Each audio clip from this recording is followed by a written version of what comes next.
The house is quiet, the kind of quiet that settles into an old home when it's empty.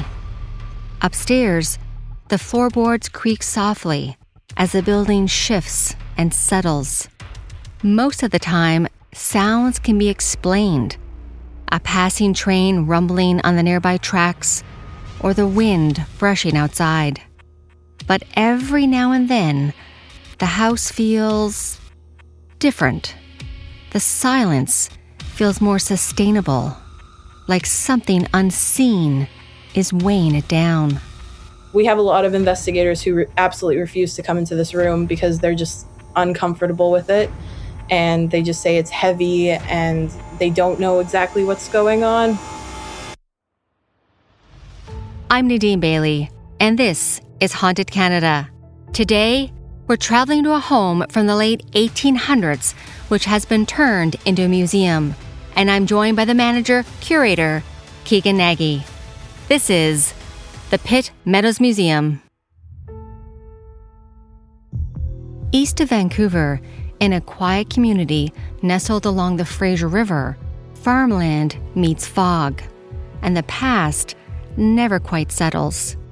In Pitt Meadows, you'll find a small wooden building that is older than the town itself.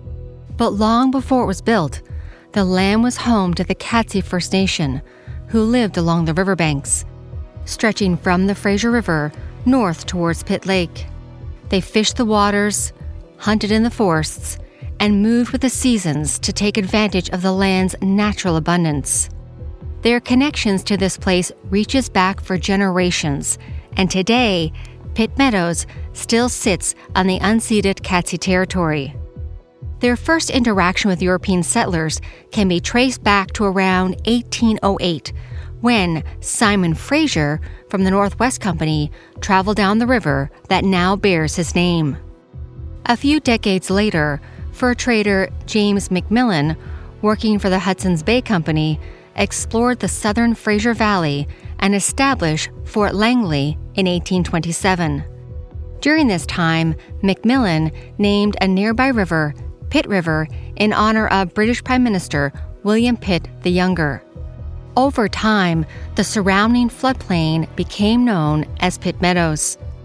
Settlers slowly began arriving to the region until the massive boom of 1858, when thousands of prospectors flooded into British Columbia in search of gold. To strengthen British control of the region and discourage American expansion, colonial officials encouraged settlers to stay permanently along the Fraser River. They moved inland as they cleared farmland and built homes on the fertile floodplain. By 1874, the growing farming community became part of neighboring Maple Ridge. But disagreements over flood control and decking systems eventually caused the two communities to separate. The community was growing, and soon there was a need for a central place where people could gather and buy supplies. Construction on what would become a general store began, and by 1886, the building quickly became a hub. Farmers stopped in for supplies, and neighbors exchanged news. Keagan Nagy with the Pitt Meadows Museum said that over the years, the store changed hands and locations. The building that we're in now, the general, I'm going to just keep referring to it as this building. So this building, it was built in 1886. It was originally pretty much a square box, and it was built closer to the Fraser River on a road was called Herring Road. And then in 1908, it was dragged to the site right by the train tracks where we are now, with horses and logs, is what we've been told. And the original site is now actually underneath the airport, so the road no longer exists.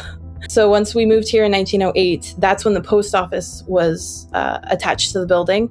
So every time we needed more space, or the owners needed more space, they would kind of just tack on little rooms and wings. And so we have a little wing on both sides of the building. It was just, you needed more space, you tack on more.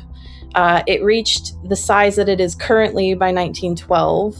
So this is the size that it was at the time. And in 1908, when we moved to this site, that's when the post office came in. Before, post was just delivered to Pitt Meadows through river boats and then the train, until we actually had a not purpose-built, because we were still in the general store building, but once the post office was in here, it was 1908, and it was Plummer. I can't remember his first name. Mr. Plummer opened the first post office in 1908, and he was here until 1911. And he owned the property before it was moved, so he owned the building. I don't know who built it, but we think at some point, we believe he's the first owner of the property, Mr. Plummer, and he is the one who added the post office into the building. And the post office remained throughout all the ownership. In 1921, William and Jeannie Struthers took it over. They were originally from Glasgow, Scotland, and moved to Rocky Bay on Vancouver Island, where their son Robert was born. The couple eventually moved to Pitt Meadows to run the store, and they named it Struthers Store and Post Office. And they were here 1921 to 1954. And they had 4 children, and their sons were part of the business. And Robert, their youngest, was the only one born in Canada. He was 8 when they moved into the family home in this building. He did grow up with the family and continued in the business, and they all lived in Pitt Meadows. Some of them literally across the street, just kitty corner to this building, there's another house. We're in like the heritage area where we are, where there's a lot of historic buildings, which is nice. But so they ran the general store, the Struthers, from 1921 until the mid-30s, when this building closed as a general store. It still operated as a post office until 1944, but the business closed, and they opened another business just south to us. And that was the business that a lot of people still remember, and they come in telling us that, oh, I remember shopping here when I was a child, and it's, no, you didn't. But people, because the buildings were literally copy-paste, a lot of people see the doors and just assume it's the building that they remember from their youth. And like many businesses of that era, it was more than just a store, and the family lived upstairs for 34 years. By the early 1930s, the Struthers had closed the general store, and the building was converted into a family home. At the same time, the family opened a newer, more modern grocery store just south of the original building, which still stands along the street, with its wide siding and green trim harkening back to a different era. Visitors know it as the Pitt Meadows Museum, and inside there are artifacts and stories that preserve the history of the community. And according to the museum's staff and visitors, the past might be more present within its walls. We've been in the general store post office since 1998. We lease it from the city. And then in 1999, our property across the street, the Hoffman & Son shop, was donated by the Hoffman family. So we've had that. It was open to the public in 2001. So it's been 25 years now that we've been in that building, and a lot longer in this one. Keagan has been with the museum for almost 10 years, first as museum assistant and now as manager-curator. When you walk inside, we have a sewing corner, a general store area where it's kind of things that used to be sold in the store. These items weren't actually sold in the store, but they're just recreations or what we think things would have looked like when it was a store, because we don't have any photographic evidence or any evidence whatsoever of what the inside actually looked like. But we also have like a tools area and a Catesy case that we worked in partnership with them to create a little exhibit about their history. And then if you go, we have the side room, which was the old post office building, room. And in there, it's all about the buildings of Harris Road. And so you move to the back of the building, which is where the family would have lived. And then we have more of a family, a kitchen area, a parlor with toys, pianos, and it's more about focusing on the family life that would have been in the building, whereas the front of the building is definitely more of a store area. Anytime people would come into the store, because it was the post office, it was the first telephone exchange in the area, they would come do their business and then they would go into the back to talk with Jeannie Struthers. So they would walk in the back, they would have tea, coffee, and they would just chat. And then, yeah, the family lived upstairs. So the whole back section is the like social area. So whenever people would come in and be like, hey, I'm going to go have my socialization and we'll do our shopping. The Pitt Meadows Museum and Archives may not look like much at first glance. Just an old general store, weathered wood, a porch that creaks beneath your weight. But inside, time doesn't just sit still. It listens.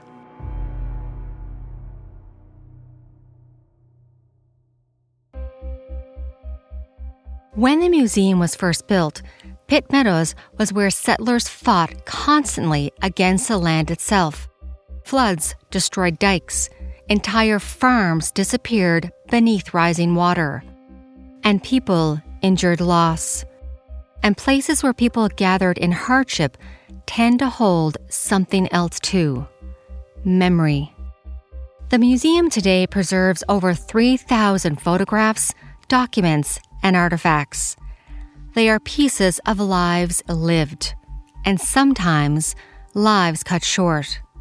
Those who work and volunteer at the museum have described a strange feeling, especially when closing up. Keagan said those feelings have become more obvious during paranormal investigations, and those started way before she was with the museum. Vancouver Paranormal was the first group who talked to us. Obviously, I wasn't around at this time. Still in elementary school, but it's fine. So they were the first group that really started seeing us as something a little bit more than just a museum. They had found our website and found a picture with weird mist at the bottom of the photograph, and that was what prompted them to get in contact with our previous curator. And she was like, yeah, this sounds like fun. Let's get you guys in here. Let's do it. And then they did several investigations in 2005, 2006. They were taking photographs, finding orbs. Orbs was a big one, or streaks of light, which, I don't know. It's an old building. You kind of do that. Is it just dust? I mean, I want to believe because it's cool. And then in 2011, because we hadn't had anyone really in until about 2011, when we finally started getting more groups. So in 2011, we had the Pacific Coast Paranormal Research Group in, and they also got orbs and things. And then a lot of them keep talking about this shadow figure, the shadow man. And a lot of people just seem to talk about this shadow man that's downstairs. And they say that he is very stern and strict, and they'll just see him hanging around the typewriters or the post office room. And I've never seen him before. I mean, you see shadows out of the corner of your eyes that you quickly do the double take of, am I seeing something or is it just weird light in this building? But yeah, a lot of people really see the shadow man. Although she's never experienced this shadow man, Keagan said she was also surprised to find out that some of the investigators are fearful of her office, which is located on the second floor of the building. That's where history is cataloged and preserved. Letters, maps, council records, personal stories. These aren't just objects. They are fragments of people who once stood exactly where you're standing. And sometimes those fragments don't stay quiet. People talk about my office being a heavy room. Luckily, I've never experienced the heaviness that these people experience, but we have a lot of investigators who absolutely refuse to come into this room because they're just uncomfortable with it. And they just say it's heavy and they don't know exactly what's going on. But again, if they don't come in the room, they won't figure it out. The unexplained heaviness and reports of what some have described as a shadowy figure have left staff wondering who or what might still be lingering inside the museum. I've heard two stories. I've been trying to come to the conclusion of whether or not they're true, because you overhear things and it develops its own life once you put it into the universe, and all of a sudden everyone's adding on to it and it becomes a completely different beast than what it started as. So I've heard stories of someone walking from the master bedroom across. So you walk across the stairs and into the washroom. And so you're passing the staircase. And I've heard that someone tripped and fell down the stairs and ended up passing away at the bottom of the stairs. But I can't find the person's name. So I don't know if that one's true. But people don't like the stairs because they just feel like it's wrong. So I don't blame them. I'm still trying to figure out if there's any validity to someone actually falling down the stairs or if it's just a cool story someone's told us. But there is one death that is documented. William Struthers actually passed away in the property, in the master bedroom. He had been sick for a really long time. And the story I've been told was that there was some sort of earthquake-esque event happening, and so no one could go up the stairs to check on him because he was sick and dying in his bed. So no one could run up the stairs to check on him, and it was a couple of hours later that they finally were allowed to go up the stairs, and he had passed away, unfortunately. His death certificate says that he passed away due to cancer, like complications, but he had passed away in the main bedroom, which is interesting because that's another room that people feel things in that corner. I don't know if the bed was actually in that corner, but I've been told by people that that's where he died. This is the corner. This is why you feel weird in this corner. But we had a paranormal group come in and they were doing a presentation in the kitchen, which is underneath the master bedroom. And all of a sudden they're talking and having this discussion. Everyone's downstairs. And there's no trains passing by because half the time you hear, oh, something fell. It's a train passing by. So they're all sitting in the quiet, having their presentation, and all of a sudden they hear a loud thump from the corner of the room upstairs. And they all look at each other. They account that everyone's there. So they go upstairs. Nothing had fallen. There wasn't a train passing by. But it was just this really loud thump in the middle of the room, in the corner of the room that they had heard. And everyone in the room had heard it. And no one was upstairs. So no one can figure out what this noise was, but they think maybe it was Mr. Struthers saying, hello, I'm still here. William Struthers' funeral was held inside the home before he was buried in Maple Ridge Cemetery.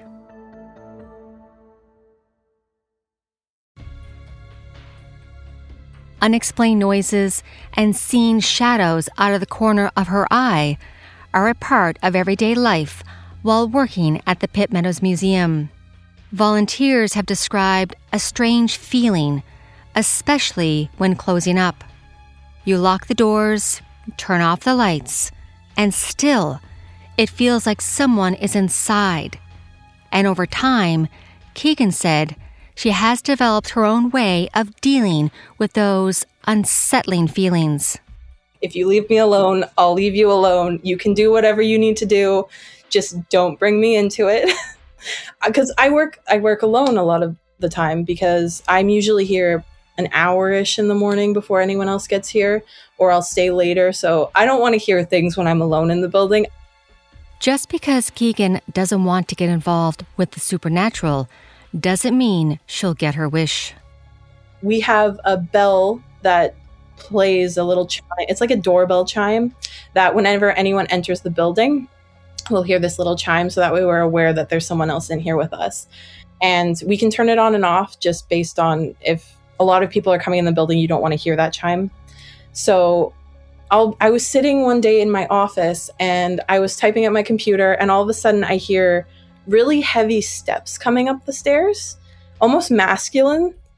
I hate to say that just because they were heavier, but I'm sitting there and I hear them and I think, oh, that's weird. One of my coworkers must have gotten here earlier. So I get up and I go to the stairs to check. There's no one there. And then I go downstairs to check that the bell is on and will ring if someone comes in. And it was on, so if anyone else had come into the building, it would have rang. I go back upstairs, sit down again, and then I hear the heavy footsteps again. And I'm like, you know what, this time I'm not checking. No, we're not having this conversation today. But yeah, it's just little things that, and then like 10 minutes later, my coworker came in and Oh, are you okay? You're a little jumpy. It's like, no reason. It's fine. Surprisingly, that door chime isn't the only bell that likes to make noise while no one is around, because above the museum's front door hangs a small metal bell, and it has a life of its own. A metal bell that went ting ting whenever you would open the door, and you would be sitting alone, and all of a sudden you just hear the bell. You just hear ting ting. The bell would go off. Or my old boss was having a meeting, and they were waiting for the last member to show up, and they just hear ting ting, and they look to the door expecting someone to come in, the person who was missing from the meeting, and no one's there. And it would just be random, sporadic. This bell would just ting ting, and we haven't heard it in years, luckily, or not luckily, depending on how you're viewing it. But it used to be pretty consistently that you would just hear the ting ting. It is often easy to blame weird noises on the museum being an old building. Floorboards creak, pipes shift, and every so often a train will rumble by and shake things loose. The house sits just a short distance from the railway tracks, and when a train goes by, the vibration can rattle shelves, computers tremble on desks, and small objects occasionally slide out of place. But Keagan says there are times when things move that a passing train simply can't explain. We had an old exhibit for World War I. It was to celebrate World War I in one of our rooms downstairs, and everything, you would have to check it every morning because things would just rattle off the shelves. But then you'll have things where you leave papers on your desk, and you'll walk away, come back the next day, and they'll be missing, or they'll be on the floor. And it's just like, I don't think the train is shaking my papers off the desk. And you're like, maybe I'm a little bit forgetful, but it's just weird things that go slightly misplaced, and you're curious as to why, but you're not going to question it because it's questions you don't really want answered. Keagan often works alone, and for her, sometimes ignorance is bliss. I see a lot of shadows. And then you go, nope, not going to look into that today. You're like, I'm having a lovely day. I don't need to know that there's shadows in this building. We have a gentleman's agreement, as we would put it.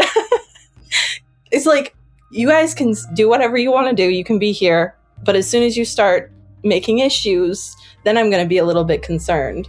But it's just like, you'll hear random voices. Again, I'm alone in the mornings. I was sitting in my office, and all of a sudden, it's Sunday morning.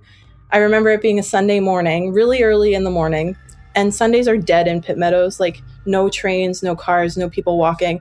And I hear two men almost arguing, and I was like, ooh, this is curious. My inner need to know everything. I want to go figure out what these men are getting upset about. So I quickly go downstairs and I look out the window. No one's walking by. Check the other windows to check the other side. No one's around, and the voices had stopped. And then I go back upstairs and I continue hearing these men having this conversation. And again, I go and check, and I'm like, unless they absolutely booked it into the forest across the street, or they booked it down the street, where were these voices coming from? And they were the same voices when I went back upstairs, which was interesting because you would think that if it was someone passing by, they would have passed by already and you wouldn't hear it again. But you get weird things like that. The museum is layer upon layer of human presence, soaked into the wood. Weird noises. Keagan has heard the weird noises, the footsteps, the voices arguing. It's enough to make her believe there are multiple entities, and one of them really seems keenly interested in the electronics housed inside the museum. We had an old push button that would play an audio recording of some Japanese history. And for some reason, you would be alone in the building and it would just go off. And you physically had to press the button for it to go off. And you'd be sitting having a conversation with someone else, and then all of a sudden the button's gone off and you hear the voice of the audio recording and you're wondering why now? One of my coworkers brought in one of those for real pets. It's a little fur cat that meows. I don't know if it's motion sense or sound, but it will randomly go off when no one's in the room. And that's the first time it happened. It startled me because you just hear meow. And we don't know why all these electronics are just randomly going off. And you would think, okay, I'm going to pull it off the wall, unplug it, check the batteries, put it back. It won't do it again. And then it does it consistently. And we would always joke with our new summer students. It's like, no, just ignore what you're hearing because you're going to hear some weird things. Currently, 3 people work at the museum. Keagan, another full-time staff member who doesn't believe in ghosts at all, and a part-time employee who believes in the paranormal. According to Keagan, the woman believes the spirit in the museum may have even followed her home. She used to live across the train tracks from the museum, and so she would tell me stories of like, something is touching me at home. So it's like, did you take something with you? Did it decide to it liked you because you believe so fully in all of it that it wanted to travel with you, which is interesting. She is definitely all full force. If there's anything paranormal, she's like, I'm there. I will help you. I will open the site for the investigators. I'm there. I'm your guy kind of thing. I'm just glad it didn't scare her away. There are plenty of strange stories connected to the museum, but Keagan says she has one that she loves to share. My absolute favorite story, it was not when I was here at all, but we have an old cast iron bathtub, and this was in 2005, so it had been decommissioned, so there was no water coming into the bathtub. But one of the summer students had come upstairs and looked in the bathtub, and we had been storing boxes and things in there, and it was full of water.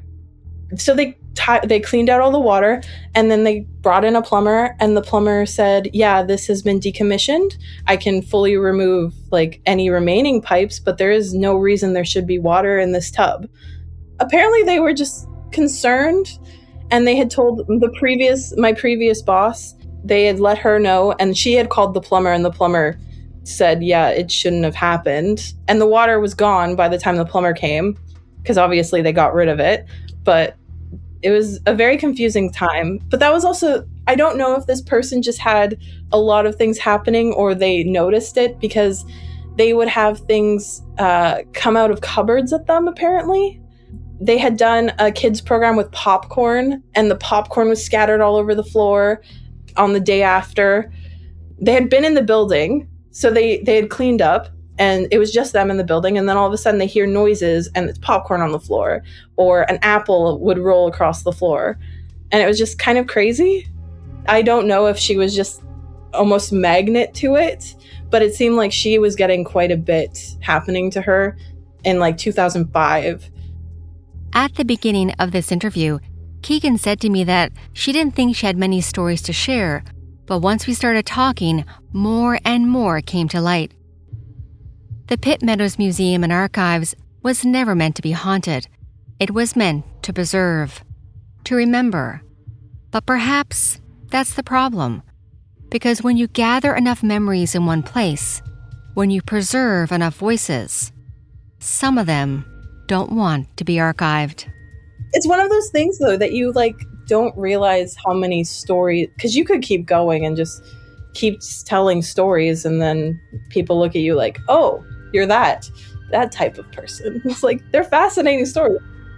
I've had a lot of people coming around the museum who tell me like, oh, I'm feeling things are happening. I just want to voice what I'm seeing.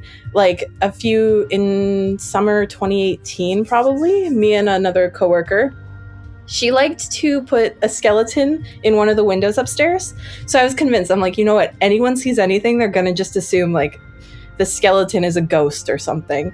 But we had our big front doors open that day, and there was this little old lady walking back and forth with a walker.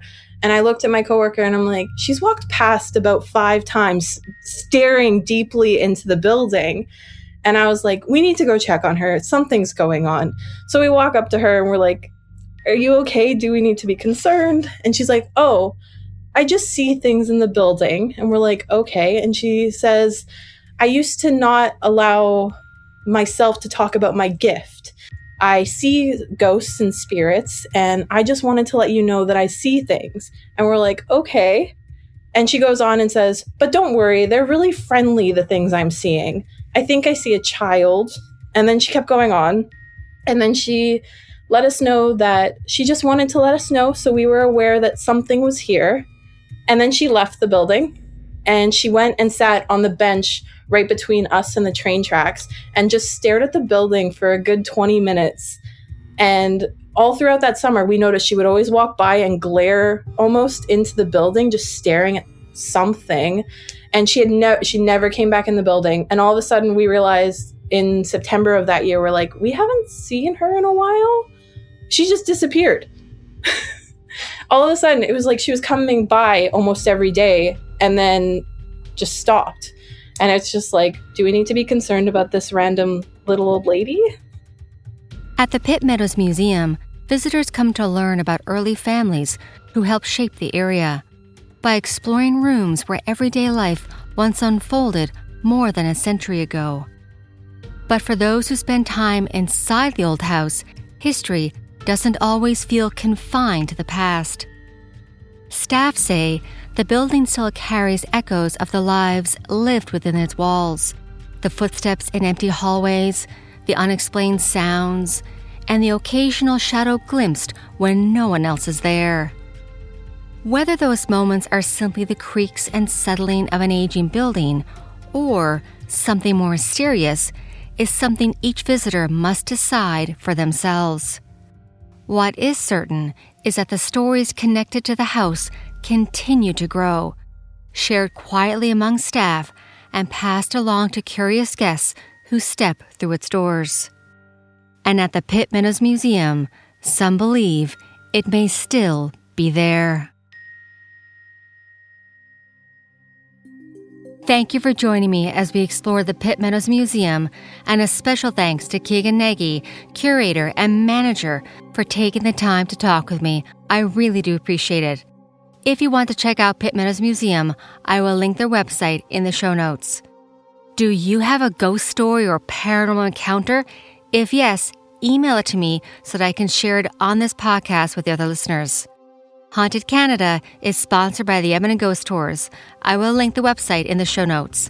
Haunted Canada is written and produced by me, Nadine Bailey, with senior producer Dila Velasquez. Production and sound design is by Rob Johnston, with help from Corey Price. If you would like to support this podcast, please follow, share, and tell a friend about this podcast. We would also appreciate a like and a 5-star written review. Also, you can follow me on our different social media platforms, including TikTok and my YouTube channel, Haunted Canada. Do you have a ghost story, haunting, or true crime about your house, a museum, or resort? Really anywhere. If you do and you'd like for us to cover it on this podcast, please email me through the website, hauntedcanada.com. Hey everyone, I've got some exciting updates about the Ireland trip. I'll be hosting a haunted and paranormal tour of Ireland in partnership with my friend Joanne at Expedia. The dates are August 16th to August 23rd, and we will be visiting haunted locations, staying in haunted castles, exploring many of the historical and haunted places so that we can delve into the ghosts, hauntings, and paranormal activity, so be sure to bring your EMF readers. For all the information about the Haunted Ireland trip, I have it linked on my website. It's on TikTok, Instagram, and Facebook. It'll give you all the information about how to book through Expedia with Joanne. So space is limited, so book early. It is going to be so much fun, and we're going to explore all the haunted spots in Ireland that we can. Thank you again from all of us at Haunted Canada and Curious Cast. Have a good night, everyone, and stay haunted.